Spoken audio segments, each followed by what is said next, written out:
বিগত সময়ের অনেকগুলো নির্বাচন আপনি দেখেছেন, এবার একটি ব্যতিক্রম নির্বাচন বলাই চলে, কারণ অন্তর্বর্তী সরকার এই প্রথম অন্তর্বর্তী সরকারের অধীনে একটি নির্বাচন অনুষ্ঠিত হয়েছে। এর আগে তত্ত্বাবধায়ক সরকারের আমলের নির্বাচন আপনি দেখেছেন। কি মনে হয় বিগত সময় নির্বাচন এবং আজকের নির্বাচনের মধ্যে প্রধান ফারাকটা কি? ধন্যবাদ।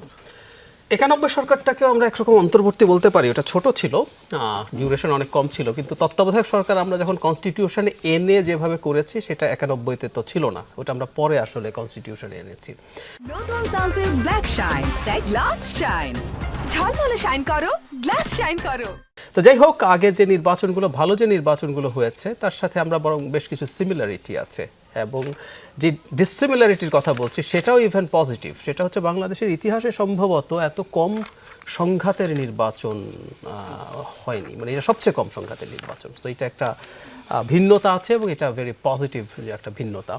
আর এখন পর্যন্ত আমরা যা দেখছি, পুরো প্রসেসটা যেভাবে চলছে, রাজনৈতিক দলগুলো তার উপর আস্থা রাখছে, এটাও খুব গুরুত্বপূর্ণ। কারণ একটা নির্বাচনী ব্যবস্থা তখন ঠিক কার্যকরী হয়ে ওঠে যখন প্রতিদ্বন্দ্বী রাজনৈতিক দলগুলো রুলস অফ দ্য গেমটা মেনে নেয় এবং সেটা মেনে খেলার পর তারা অপেক্ষা করে ফলাফল কী হবে এবং সেটা যদি মেনে নেয় সেটা হবে। সো এখন পর্যন্ত আগের ভালো নির্বাচনগুলোর সাথে খুবই পজিটিভ বিষয় আছে। তবে একটা জিনিস হয়তো একটু যোগ করা যেতে পারে, আমাদের টার্ন আউট 55% একটু বেশি হবে মনে হয়, কারণ দুটো পর্যন্ত ইসি থেকে আমরা জানলাম 48%-এর মতো হয়েছে।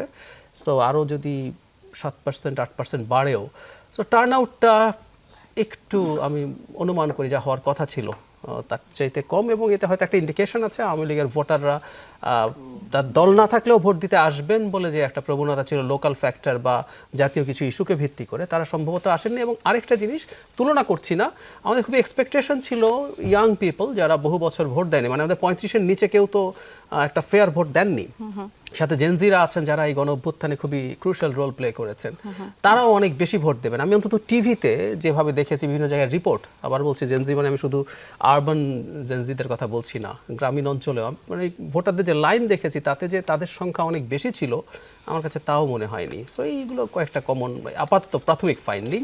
কিন্তু যেভাবে নির্বাচনটা আইনশৃঙ্খলা রক্ষাকারী বাহিনী, বিশেষ করে সেনাবাহিনী সব ঠিকঠাক রেখেছে, এবং একই সাথে এটাও বলা খুব জরুরি, এটাও আমার কাছে খুব সিগনিফিক্যান্ট লেগেছে, এবং এটাও ভিন্ন কিন্তু সুন্দর।